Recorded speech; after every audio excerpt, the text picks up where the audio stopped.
Hello, Whovians, and welcome back to the main channel. Hooray! Another interview on the main channel and another episode of the Blue Box Files. Yes, we've got away with it for this long, calling it this, even though the person that created that name for Doctor Who Redacted knows about it. So we're not ripping anyone off because we've told her. So you don't rip things off if they know about it. That's the point we're getting at. And so, if you want to see more interviews by me, today, an hour ago, not that long ago, we did an interview with Michael Redmond on the third channel, The Weird Side. So go and watch that. That's a barrel of laughs, but don't do that now. Watch the big barrel of laughs right here, because I've got a very special guest. Woo! It's implying that you joined in with the ooh at all. My very special guest is best known for working in the world of Doctor Who, because that spans a wide variety. It's the one and only Andrew Smith. Hello, hello. And so we'll start at the very beginning, because Julie Andrews keeps on saying that, and I do tell her to shut up, but she won't. How did Yeah, you get into the wonderful world of writing? I've been writing since I can remember, really, and I got a typewriter for Christmas when I was about 7, and yeah, so just always did my own stories, and then as I grew up, got interested in the idea of writing as a career, writing for television, and sort of try to learn the format of TV scripts. And that was it. And then from about the age of 14, I was sending ideas off to various places, including Doctor Who, but not just Doctor Who. And yeah, eventually after about 2 or 3 years, that led to writing what became Full Circle in 1980. And were you a fan of Doctor Who before you started working on and with Doctor Who? Yeah, I was. I mean, I was a kid of the 60s and 70s, so it was kind of our job at that time. Um, yeah, everyone watched Doctor Who, and it felt like everyone was a fan. And yeah, my earliest memory, the series started just over a year after I was born.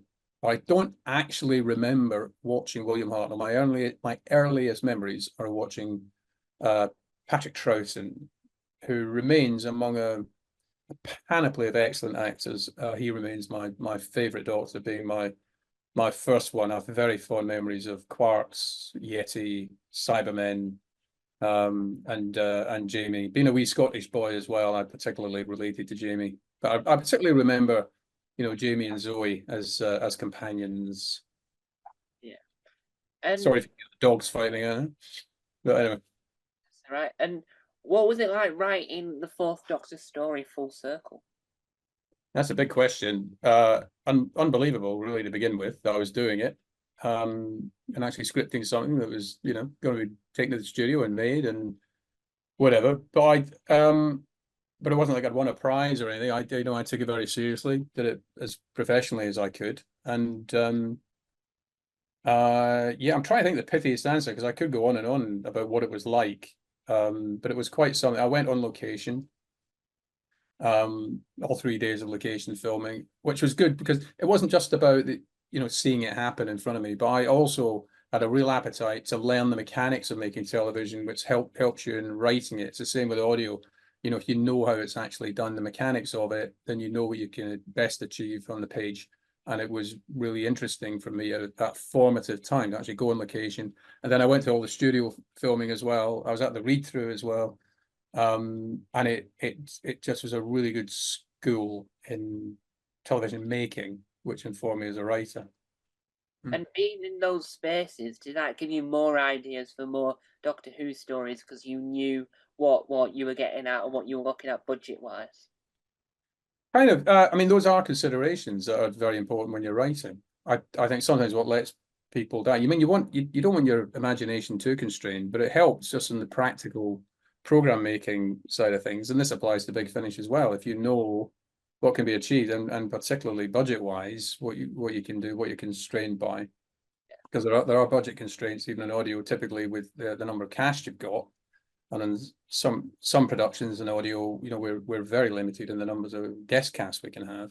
So you have to be quite imaginative there. But again, you have to know yeah, what you can achieve, and in TV, I mean, by then again, it's like if you're writing a scene, if the studio is set, what's the point of writing one scene that's set in that set?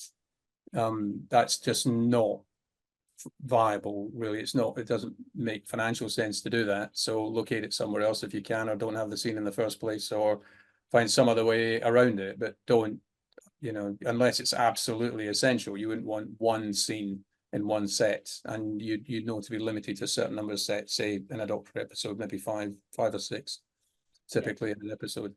Hmm. And when you were writing the story, did you sit down and listen to any or watch any type of media to get you in the right headspace to just think about what you were going to write and how you were going to write it? No, I couldn't really. We didn't have video back then. Well, it was coming in, and in fact, actually, I did get my first VCR, just my video cassette recorder, kiddies, just before the start of season 18, because I heard something good was coming on the telly. But they were just coming in, video recorders. So no, there wasn't really any way to watch anything. I had my target books of Doctor Who, and I had my memories, and because I'd grown up with it. I'd watched every episode that I could when I wasn't being dragged off to dinner at my auntie's or whatever inconveniently on a Saturday evening. Um, I'd seen almost all of it, and for that I just kind of knew the vibe of the series, really. And then how did that then spin off for you to then work with the mega corporation that is Big Finish? Right, quite a big gap there because I did Doctor Who. There were a couple of other Doctor Who stories I was commissioned for at scene breakdowns and whatever that just didn't go into production in the end. And I did other stuff in TV and radio and comics magazines for about 4 years. Then I joined the police, joined the Metropolitan Police in London, which had always been a career option for me. Since I saw the career film at school, I was very, very interested in a career in the police, and I took that up. Writing was good, but solitary. I know I was very young and thinking, well, have I got the life experience to really make the most of this? Although I was doing well at it, but so I joined the police, had a great time there. In short, just it exceeded every expectation. Did 30 years there, and then in about 2010, I think it was, the DVD of the East Base trilogy came out, including Full Circle. I was invited to a Doctor Who convention in Glasgow as a guest on the back of that, and then I was approached by David Richardson and Nick Briggs from Big Finish, asking if I want to write for them, and it went from there. Really, I wrote a companion chronicle called The Invasion of East Space. I then wrote an adaptation of The First Centauran, which is one of those stories I was commissioned for to write for Colin and Nicola, Sixth Doctor and Perry back in the day. So I then made that into an audio production, and I've gone on to do, I think, somewhere between 30, 40 odd stories now for Big Finish, and I'm also a script editor. I've script edited Unit and Star Cops, and Survivors, and that's been it's a great company to work for. It's become a great company of friends as well. And do you reckon that Big Finish are helping bring in wider acknowledgement to the world of audio dramas because of because of a lot of Doctor Who fans trying to jump on the bandwagon, and it helps promote the medium itself? You know what? That's a very good question. I think I hadn't thought about it. I think it probably does. I think there will be people who will come to audio drama because they love Doctor Who or Blake Seven or Survivors or Star Cops or whatever. Particularly Doctor Who, obviously with Big Finish. And that experience of listening to those may be the thing again that gets them into thinking that they're going to listen to more audio drama. And not just that output. It's I know people say, oh, I don't like to listen to audio books or drama, but then they do it and they enjoy it, yeah.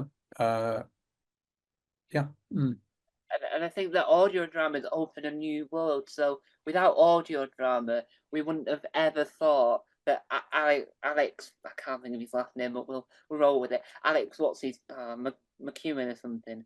I don't know it. We never thought of him as a good master without listening to him. Alex McQueen. Alex Yeah, McQueen. yeah. Yeah. Oh, isn't he good? Isn't he good?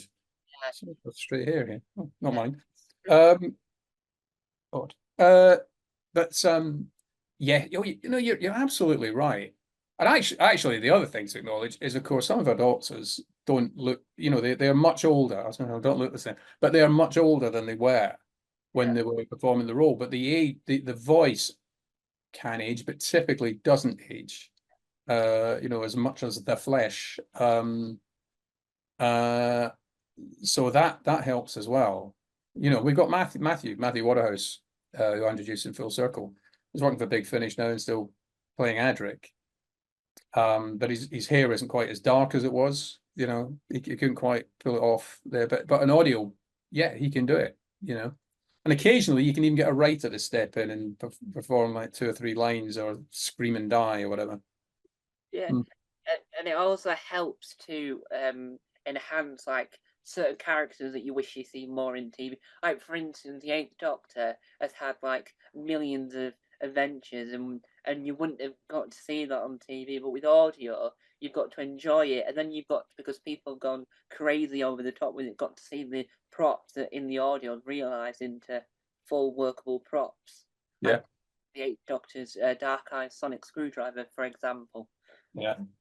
Yeah.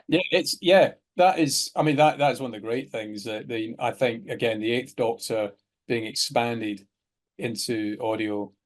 The Lucy Miller stories are exceptional, but so many of the things that have been done with Paul have been so good. And I think as well that one of my favorite writing gigs on Big Finish is to write for Colin's Sixth Doctor. And I think it's almost become a cliche now to say it, but his Sixth Doctor on audio is very, very good.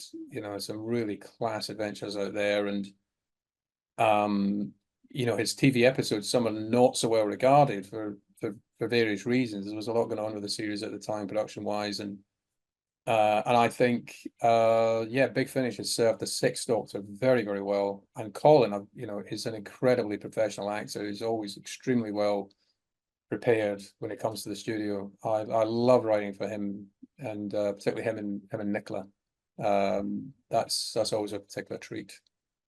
Yeah, and one of the stories that you've worked on that was really intriguing for Big Finish, because of sadly the passing of John Hurt, we couldn't really have more of him as his version. But what was it like writing for The War Doctor Begins? It was pretty panicky to begin with. I mean, it was really top secret. When we started, I was so relieved when it was announced, because it was, if anyone dares mention it, it was so big. And it also had to be done incredibly quickly as well. And then I was asked to do a second one. Someone had fallen out, writer had fallen out, and I was asked to do a second one, which became The Lady of Obsidian, which is one of my favorite things. Louise is in it, and the one time I've cried in the Big Finish studio is listening to Louise do a particular scene. And it was a massive privilege to write for John Hurt. And in the studio, the thing I remember most of all, he was incredibly funny. He was so funny. I almost thought this guy could do stand up. He was really, really funny. And a highlight in the studio as well, someone who shall remain nameless came in and said, "I saw you in oh God, I've forgotten the name of the film where he plays 10 Rillington Place." So I saw you in 10 Rillington Place, and I thought you were marvelous there. I thought you did a wonderful Irish accent. And John said, "Thank you very much." He was Welsh though. Oh, yeah, very, very good. No. And if John Hurt hadn't suddenly passed away, we could have seen him do the dragon adventures of him as the dragon from Merlin, because that would have been Yeah, I interesting. remember that. Mm-hmm. And him Yeah. crossing over with the Paternoster gang, and the dragon just hanging about in the house. Yeah. Crossover, quite a crossover. Yeah, Saturday night TV meets Saturday night TV. yeah. And why do you reckon that the War Doctor was and still is such a beloved character for the Big Finish audience? I think John Hurt, and the follow-up work that's been done with the War Doctor immediately past his regeneration, and I wrote a couple of those as well. And the fantastic episode that is The Day of the Doctor. Stephen Moffat did an incredible job with that, and the production is so good. But the character on screen really just leaps out at you. He's so horizontal, and different from any other Doctor. Kind of as they all are, obviously, but he had a slightly different take on life and an approach to the use of force and violence. Never quite as far away from the usual character of the Doctor as it's sometimes made out. But yeah, he's a different kind of Doctor, filling in that little space there. And yeah, he's different. John Hurt is excellent. John Hurt created the character, made that stamp on it. His stamp is found in the productions that have been made more recently. And yeah, Day of the Doctor was outstanding. And it's the only episode I've ever bought 4 times. Two times. Well, I bought it the first time on purpose, the second time by accident, and then I bought it on digital, and then I bought it again for some weird reason. It's just a Really? brilliant episode. So it's fun to watch from 4 different screens all at once. Yeah, and with streaming, it's so easy to accidentally buy things a second time, as I've found. Um, yeah, it's a standout and an excellent way to mark the show's 50th anniversary. Yeah. Mm. And one of the other stories you wrote on that I think is, well, obviously All My Big Finish is incredible, but yeah, if you had to give a top 20, this would be roughly. Okay, I thought you were going to ask me for a top 20. Oh no. This is roughly just like at the. Okay, right, yeah. What was it like writing the story Starman? Right, that one. Now I remember where that came from. Now, usually, a story comes just something I just conjure up in my head. That came from walking through the forest in the Trossachs in Scotland, and there was an artistic installation of these mirror men or mirror figures, or male and female mirror figures, some of which I had stones or something thrown at them, and they were dotted. So you're looking at these mirror figures that had these little dots in them, and I just thought that could be a Doctor Who monster, really. And then saw this figure that was like outlines of people that were almost transparent that became the star shapes in them. And yeah, so that's where that came from, which is a very, very unusual way for me to start a story idea. And then it was just great fun to do that Fifth Doctor crew, and with Matthew being part of it as well. And I made something of his mathematical skill, which actually is something that grates with me. He was never intended to be a mathematical genius. He was just meant to basically be someone with an A level in maths. But I rolled with it because it had been established. Yeah, so that's principally what I remember about that, actually, the way it started and the fun it was writing for Matthew. And Barnaby Edwards directing it, I remember it was great. I mean, Barnaby's directed a few things of mine, and but that was particularly fun doing that with Barnaby, actually, and it's just come into my head. Yeah, he's very good. And when you're writing your works for Big Finish, do you because it's like a joy to do. If you're a fan of Doctor Who, you love doing it anyway. But do you watch back certain stories from them eras just to make sure that what you're writing isn't contradicting what's happened, even though according to Russell T doesn't exist, but there's a guideline you have to follow just in case you don't want to repeat yourself? No, absolutely. I mean, my typical thing is to go through, if it's something that's particularly if something that's a sequel to something, then I'll go through the original and take meticulous notes. But also if I'm asked to come back, revisit, particularly monsters, if you want to call them that didn't have a large presence in the series. So I was asked to write a Mavellan story. I was asked to write a Verd story for both of those. Yeah, so Verd, I went back, the Keys of Marinus. For the Mavellans, I went obviously to Destiny of the Daleks, and both of those I went through and wrote notes. And I also came up with things that does this make sense, or what needs explaining. And there were a few things with the Verd, for the suits they wear. Did they wear them all the time, or did they have to wear them just to get across the acid sea? Well, the answer is they have to wear them all the time. Let's find a reason they have to wear them all the time. because it looks so good. With the Movellans, the thing was, it's a bit naff that they are so vulnerable to just having that thing unclipped from their belt and then they fall over. So I thought I want to address that. I created quite a backstory for the Voord, actually, beyond the TV series. But the answer is yes, I typically will go and watch. It's about getting the facts right. Obviously, I've got a lot of knowledge in my head anyway, but there are things you forget. But it's also about just getting into the vibe of the character. And there will be little things. Sometimes there's just a little nugget of something. I'm just going to throw that in there. It's just a turn of phrase or something that was used. And with the Voord, actually, there was something particular. There was talk of I think it was Yartek says to someone about one of the other Voord about being within call, which in the series probably just meant be somewhere where if I shout for you, you can hear me. But I turned that into a telepathic range thing. Being within call was being able to pick up this telepathic signal. Which wasn't, I don't think it was even applied in the TV series, but it's just a nice, I say a nice little thing throw in there. Yeah, and when you get these like villains that have appeared in the show and are beloved by fans, does it give you a sense of delight when you're allowed to like just add a few extra bits that either didn't exist in the show due to budgetary reasons, or you thought, oh, they should have had that sort of ability in the first place? Yeah, you don't want to stray too far. And sometimes, I mean, these, so you pitch things, or you put something in an outline and you get the note back of no, let's not do that. My first pitch with the Movellans actually covered where they actually came from. And I pitched the idea that the Daleks had actually done the usual thing of dropping plague bombs onto a planet, and the only thing that survived were the android population who developed into their own race. But that was nixed. So yeah, it's good to do, and something. But this is it. It's a collaborative thing, and it's good because your producer and your script editor are your first audience. So you say, "What about this?" Sometimes it's storyline. Sometimes it's just a pitch, and you say, "I've got this idea. What do you think?" Read that. It's a paragraph, whatever. What do you think?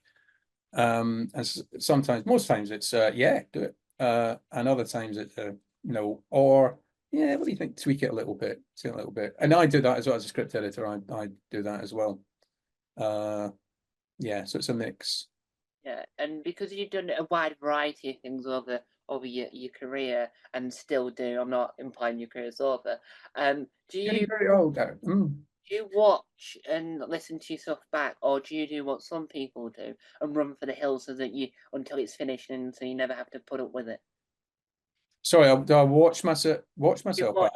watch and listen back to stuff you've done, or do you just run away and never listen to them or watch them? Yeah, I mean, yeah, I always listen to it when it comes out. Yeah, some stuff I do. And sometimes it is a research thing. Like I don't want to say what it is because things haven't been announced. There's something I've done that I re-listen to a few episodes or something because I have to do some writing around it now. And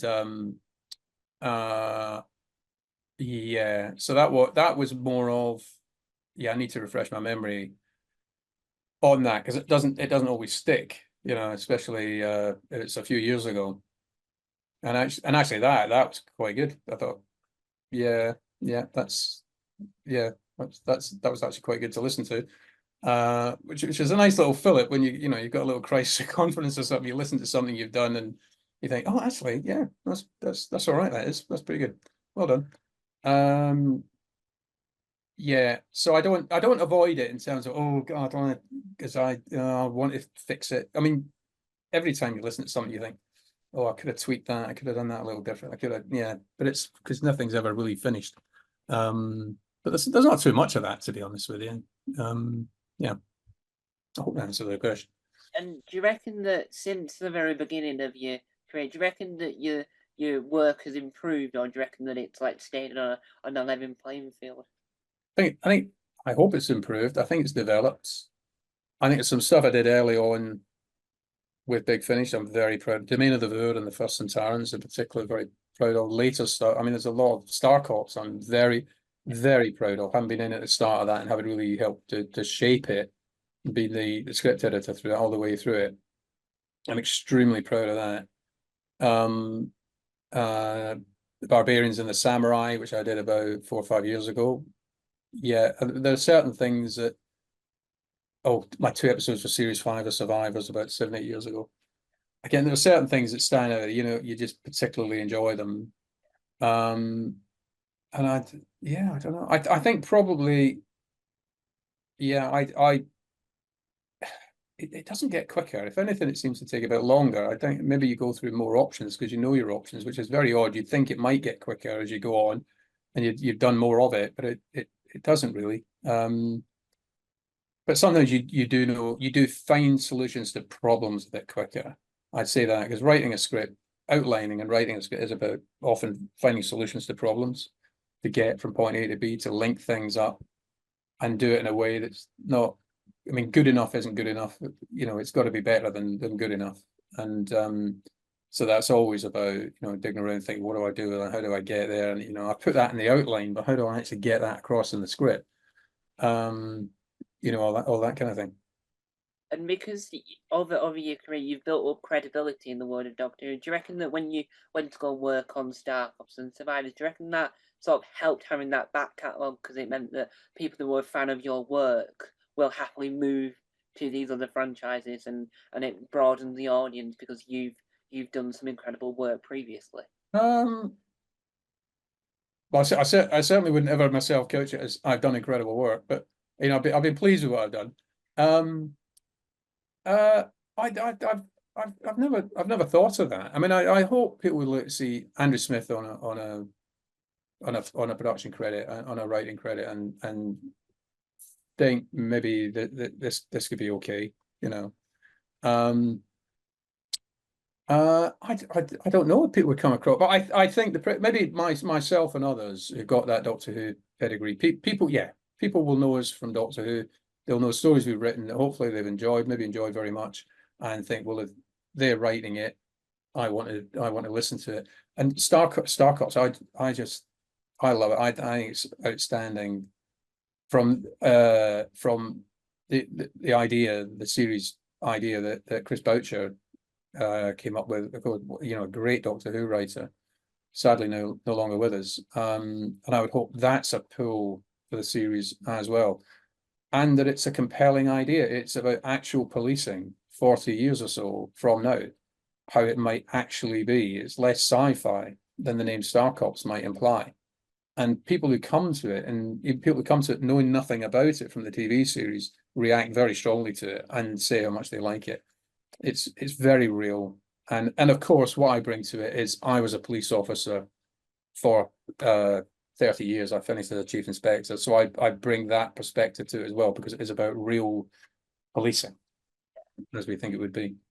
And do you reckon that because a lot of things in the creative industry require that, well, not require, but it's helpful when you have like a backstory of like things you've done that will become useful. Do you reckon that because you worked in the police, that helped you to have more of an idea of what things that you could add into the story because you did such thing so many years ago? Yeah, generally, and particularly when the stories lend themselves to that. I mean, I wrote a couple of episodes for a drama with Alex Kingston and Warren Brown called Transference, where there was actual police character in that and policing situations, and I used a couple of things in there that actually happened to me in real life.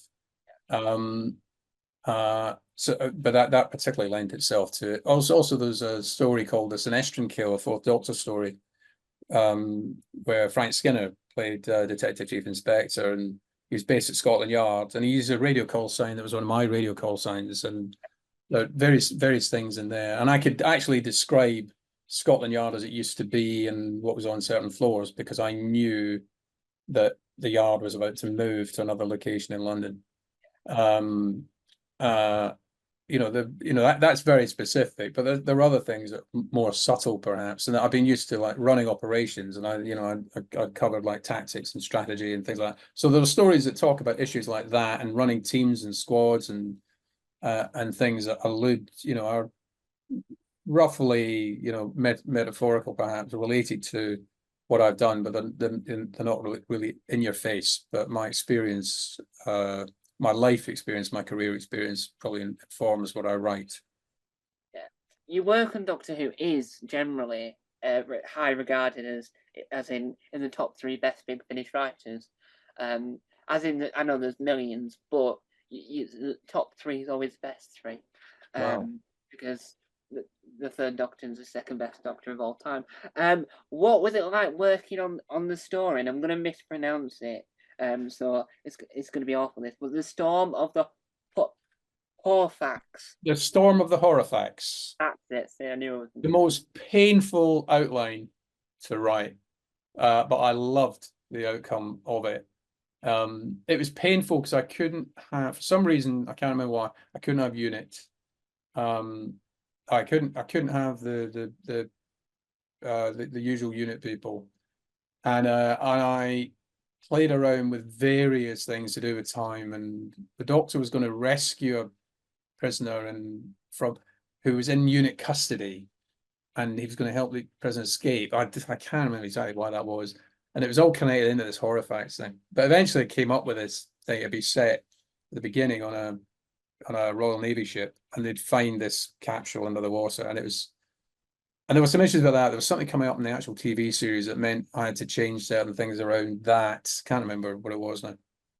But I struggle with it. I thought, what can I do? I can't have the regular unit, and I've got to do something. What am I going to do? Oh, I'll put them on a boat. I'll use the Navy.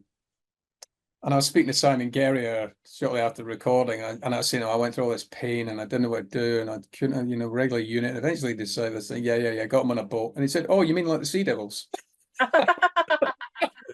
Oh, yes. Thank you, Simon. Yeah, I went through all that pain, and they've done it already on the TV series. Yeah, but that was it was painful, but it was really, really good. Did a lot of research into Royal Navy of the time, and there's things like they launch depth charges, but the Navy don't call them, and didn't call them depth charges. They call them mortars and things like that.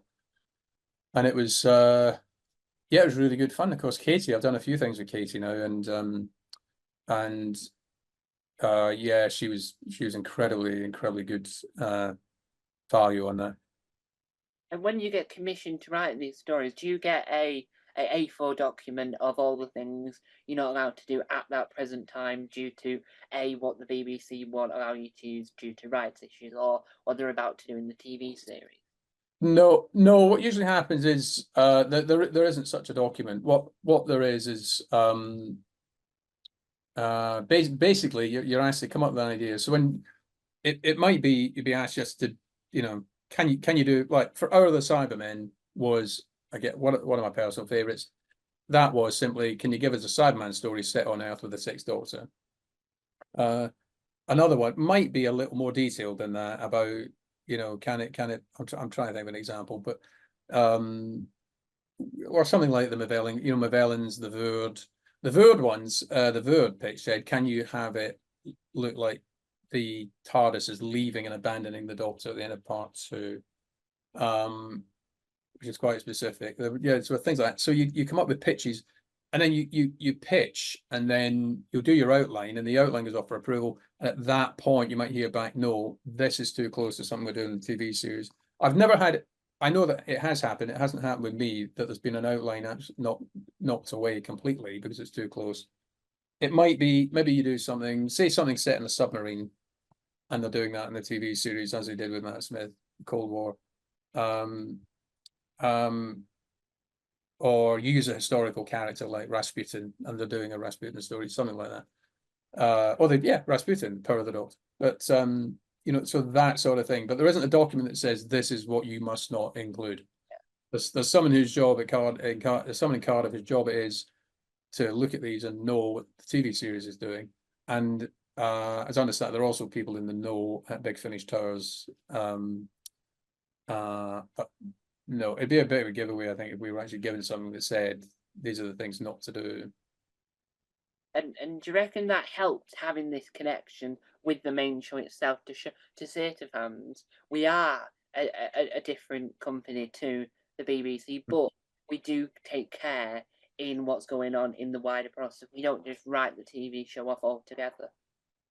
No, certainly not. Well, in fact, there's the Big Finish is licensed to do Doctor Who, and there are conditions of that license, and the outlines have to be approved by the BBC. So they have to be, they have to be consistent. Big Finish cannot just go off and do its own thing, just whatever it wants to do. I mean, it's very, it's consistently great stories, consistently imaginative, creative, taking it to new places, but we don't play around the continuity. So it's always, always, always consistent with the continuity of the TV series, whether that's a series from the 60s, 70s, 80s, 90s, or up to the present day. What Big Finish does matches that content, continuity, and tone. Yeah. And when we started doing the more modern series, and I was involved with the first unit stories, the outlines, the pace, and everything, we were stepping it up to match the TV series. And there was a lot of effort went into those first ones to stress, even the outlines were to be punchier and boom, boom, boom, boom, boom, boom, rather than some of the could be slightly slower, more classic outlines. And when working on the unit audio, was it easier to know that you were there was a higher chance you'd be able to get the current unit casts that have appeared in the show, because you're writing it in your head, you can picture what the scene might look like, because the actors look and sound like. Yeah, and of course we'd be told we'd know who we've got. Although there was on one range, I won't say what it was, but there was one range where we had an actor from the series. I'd written a draft script, submitted it, then I was told this actor's no longer available, not doing it. You have to replace that character with someone, and it was someone who was from the TV series, who then had to be replaced with one of our Big Finish characters, and there was a change of gender as well. And but these things happen, and it's down to actor availability. The thing, especially with the modern series, of course, is a lot of the actors that we're using are very busy, and there's every chance they'll get snapped up for something, and finding a window to get them in to do this, it's difficult, especially if they go off abroad somewhere. So we've just had confirmation in the last few weeks of Jodie Whittaker, and she is currently still, well, because of Doctor Who, her career is exporting even further, because she did the Australian Paramount Plus program, and so she's been snapped up, and it was a good save for Big Finish to get her now, because no one knows how long she'll be readily available. Yeah. Becoming more popular than My Left Arm, which it isn't popular at all. Well, I'm left-handed, so it might be more popular if I ever picked up a pen. And do you reckon that when you're writing these stories, the ideas flow easier because you've been doing it for quite a while, or do you reckon that they still take time and it isn't just, oh, I've got an idea? No, they take time. I say sometimes there's a shortcut in having done it for a while, but I don't know what it is. I think maybe just it's just in your head. There are just more options occur to you and ways to go, and you don't want to repeat yourself. That's another thing. You could say, well, I could do that. Oh, hang on, I did that on that. Sorry, I don't want to do that again. I want to find something else, or I want to find something clever. And it comes back to what I said earlier about good enough isn't good enough. And I like it. I just like keep saying, have them do something clever. Let's find out something we don't already know. Let's see if we can just plant a little seed earlier and get a proper payoff, and not, and sometimes and maybe it's that familiarity thing, is that maybe what you're writing is good, is better than it is, but you just think, no, I want to make it a bit more. And I see keep chipping away and chipping away and chipping away. Yeah, and do you think that because of the TV show still being on, do you reckon that helps you to know that Big Finish will still live for as long as they've got the license for, because the TV show is still as popular, and people are still wanting to get more Big Finish than ever before? Yeah, well, of course, but Big Finish cut its teeth and was thriving when the program was off the air. And I don't see any reason it shouldn't continue to do so, whatever happens to the TV series. The TV series and Big Finish hopefully will just continue, go from strength to strength. The TV series evolves, Big Finish evolves. There's the guys who are running the show have always got these great new ideas. There are other areas, other series, other ranges that get explored. So we're doing Star Cops. We've done Time Slip and Callan and the Avengers, as well as Doctor Who. And I'm a big believer, actually. Let's get some different tones in there as well, so we're not just serving the one audience across. So I think things like Survivors and I think Star Cops as well feed a slightly different audience who want more true to life adventures, more human drama, or everyday human drama, I should say. Yeah. Is there a dream, if Big Finish ever got the license to it, is there a dream TV program that you want to write for? There's not much left, because I used to say Star Cops. I used to say Time Slip. I've done them both. If they got the license back for the Tomorrow People, yeah, because that was a big thing for me. There was a thing with Ian Henry called The Adventures of Don Quick that almost no one remembers. I'd love to do that. We got UFO. I don't know if we're doing individual episodes. Oh, Space 1999 is another one. I would have said, yeah, I'd love to do that, and I've done it.